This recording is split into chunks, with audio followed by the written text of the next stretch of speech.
प्रश्नावली 12.2 का 9वां प्रश्न है। एक वृत्ताकार ब्रूच को चांदी के तार से बनाया जाना है जिसका व्यास 35 mm है। तार को वृत्त के 5 व्यासों को बनाने में भी प्रयुक्त किया गया है जो उसे 10 बराबर त्रिज्य खंडों में विभाजित करता है। तो हमें बताना है कुल वांछित चांदी के तार की लंबाई और ब्रूच के प्रत्येक त्रिज्य खंड का क्षेत्रफल कितना होगा। तो एक आकृति आपको यहाँ पे दिखाई दे रही है वृत्ताकार ब्रूच की। इसे चांदी के तार से बनाया गया है। जितनी भी रेखाएं लाइन आपको दिखाई दे रही हैं ये पूरे का पूरा चांदी का तार है। तो हमें कितना चांदी का तार लगा ये बताना है और हमको ये दिया है कि इस वृत्त का जो व्यास है ये 35 mm है। तो यहाँ लिख लेते हैं वृत्त का जो व्यास है कितना है 35 मिलीमीटर है। तो वृत्त की त्रिज्या कितनी हो जाएगी यार, क्या होता है व्यास का आधा होती है त्रिज्या, तो ये हो जाएगी 35 का आधा यानी कि 35 के 2 बराबर भाग कर दिए 35/2 mm। अब हमको बतानी है कुल वांछित चांदी के तार की लंबाई। तो देखो तार की लंबाई कितनी होगी हम ये ज्ञात करते हैं। अब इसके लिए हम आकृति में जाते हैं, आकृति को ध्यान से देखते हैं।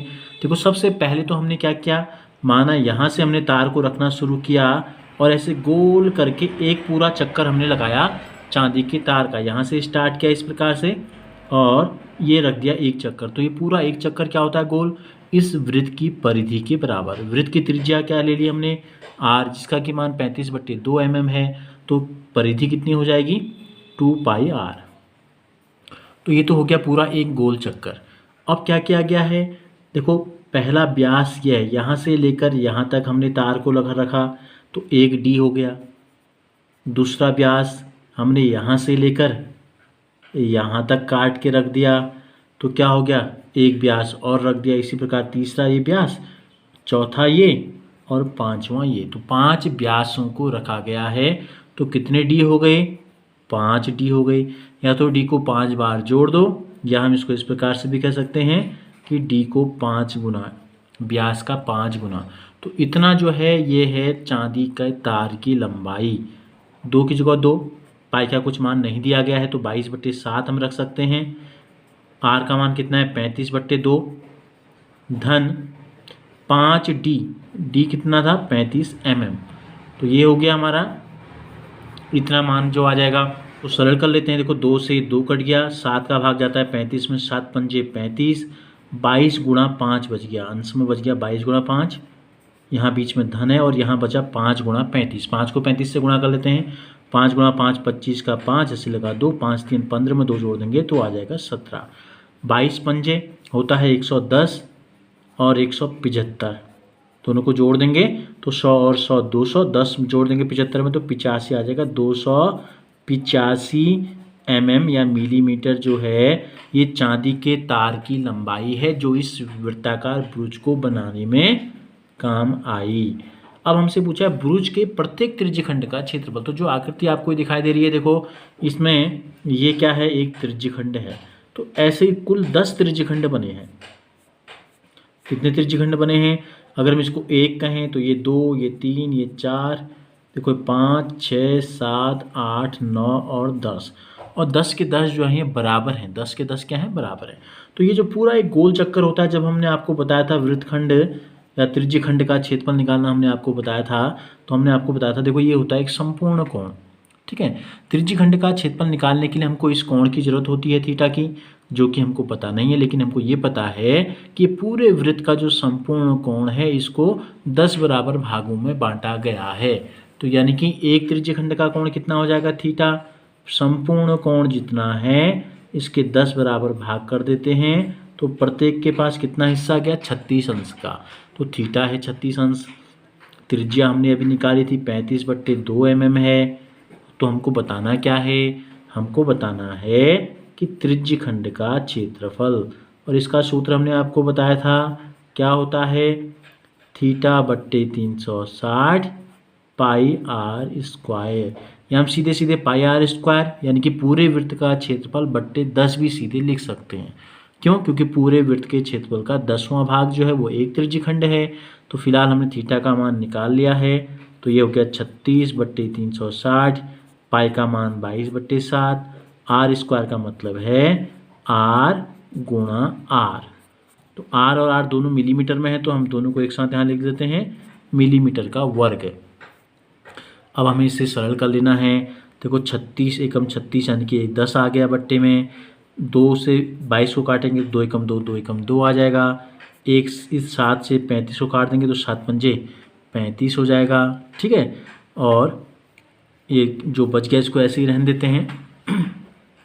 तो ये हमको प्राप्त हो गया, देखो एक 11, एक 5, एक 35 और नीचे क्या क्या बच गया 10 और 2, 10 और एक 2 हमको प्राप्त हो गया। तो इतना मिलीमीटर स्क्वायर है। अब हम क्या करते हैं, इसको फिर गुणा करते हैं। देखो 5 से 35 को गुणा करते हैं तो कितना आ जाएगा, 5 गुणा 5 25 का 5, ऐसे लगा 2, 5 3 15, 2 17, 175, 10 दूनी 20 या 10 गुणा 2 ही हम इसको भी लिख रहे हैं। अब 11 से गुणा कर देते हैं इतने को। देखो 11 गुणा 5 55, हासिल 5, 11 7 77, 77 में 5 जोड़ेंगे 82 का 2 हासिल लगा 8, 11 कम 11 और 8 19 बट्टे 10 गुणा 2, 10 दूनी 20 भी हम लिख सकते हैं। नहीं तो हम क्या करेंगे 2 से हम भाग देते हैं इसको।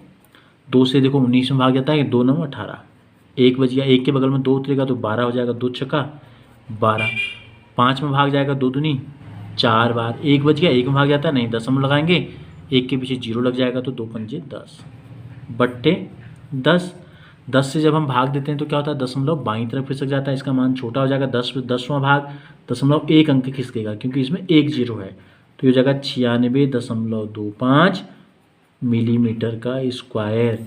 ये आ गया हमारा एक त्रिज्यखंड का। 10वां प्रश्न है, एक छतरी में 8 ताने हैं जो बराबर दूरी पर लगे हुए हैं। छतरी को 45 सेंटीमीटर त्रिज्या वाला एक सपाट वृत्त मानते हुए इसकी 2 क्रमागत तानों के बीच का क्षेत्रफल ज्ञात कीजिए। तो 8 ताने इसमें लगे हैं, देखो ये इसका केंद्र है और इसकी जो त्रिज्या को क्या दिया गया है 45 सेंटीमीटर त्रिज्या, तो ये 45 सेंटीमीटर है, ठीक है। ये एक ताना हो गया, दूसरा, ये तीसरा, ये चौथा, ये 5वां, ये 6ठा और ये 7वां और ये 8वां। अब इस पूरे को हमने एक सपाट वृत्त मान लिया, तो हमें क्या बताना है, 2 क्रमागत तानों के बीच का क्षेत्रफल। तो क्रमागत का मतलब क्या है, क्रम से आने वाले, यानी कि 1 और 2 के बीच का क्षेत्रफल कह लें, या 2 और 3 का कह लें, या 3 और 4 के बीच में, या 4 और 5 के बीच में। 2 क्रम से आने वाले जो ताने हैं, ठीक है, इनके बीच का क्षेत्रफल। तो क्या आकार कैसा है इसका, एक त्रिज्यखंड बना। ये कैसी आकृति बनी, ये बन गई एक त्रिज्यखंड। तो इसका क्षेत्रफल हमको बताना है। तो हमने अभी आपको बताया था हम क्या कर सकते हैं, सीधे सीधे पूरे वृत्त का 8वां भाग, ये देखो 1 2 3 4 5 6 7 8 बराबर भाग बने हैं। तो सीधे या तो हम थीटा बट्टे 360 पाई आर स्क्वायर लिखें, या हम सीधे लिखें 2 क्रमागत तानों के बीच का क्षेत्रफल, तानों के बीच का जो क्षेत्रफल होगा ये किसके बराबर होगा, जो त्रिज्यखंड हमको दिखाई दे रहा है उस त्रिज्यखंड के क्षेत्रफल के बराबर। या तो त्रिज्यखंड का क्षेत्रफल लिख लें, या हम लिख लें वृत्त का क्षेत्रफल का कौन सा भाग है, ये दिखाई दे रहा है आपको छायांकित भाग, 8वां भाग। तो बट्टे 8 भी हम सीधे सीधे लिख सकते हैं, यानी कि 1/8 वृत्त का क्षेत्रफल होता है पाई आर स्क्वायर। तो 1/8 पाई का मान कुछ नहीं दिया है तो 22/7 रख लेंगे। आर स्क्वायर का मतलब है आर गुणा आर, तो 45 सेंटीमीटर गुणा 45 सेंटीमीटर का मतलब हो गया 45 गुणा 45 वर्ग सेंटीमीटर। अब आपको क्या करना है, केवल इसको सरल कर लेना है, बस हो गया, और कुछ नहीं करना है। तो 7 का भाग ने 45 में जाता है ना 22 में जाता है, 8 का भाग ने 22 में जाता है ना 45 में, लेकिन 2 का भाग जाता है 8 में भी और 2 का भाग जाता है 22 में भी। तो ये हो गया 11 गुणा 45 गुणा 45, 11 को 11 लिखते हैं, 45 को 45 से गुणा करेंगे तो क्या आएगा, यह आ जाएगा 5 गुणा 5 25 और 4 पंजे होता है 20, ठीक है। 45 को 45 से गुणा करके आता है इतना, नीचे बच गया 4 7 28, तो इतना वर्ग सेंटीमीटर। गुणा कर लेते हैं, 11 50 55 का 5, 80 लगा 5, 11 दूनी 22, 22 में 5 जोड़ेंगे 27 का 7, 80 लगा 2, 11 गुणा 0 0, 0 में 2 जोड़ेंगे तो आ जाएगा 2, 11 दूनी 22। तो इस प्रकार हमको ये प्राप्त हो गया इकाई, दहाई, सैकड़ा, हज़ार, 10,000, 22,275/28 वर्ग सेंटीमीटर। आप चाहो तो 28 का भाग इसमें दे दीजिए और जितना आएगा उतना वर्ग सेंटीमीटर आप इसको लिख लीजिए, नहीं तो इतने में भी अगर आप छोड़ देंगे तो भी आपका आंसर पूरा सही है। तो ये हो गई 2 क्रमागत तानों के बीच का क्षेत्रफल।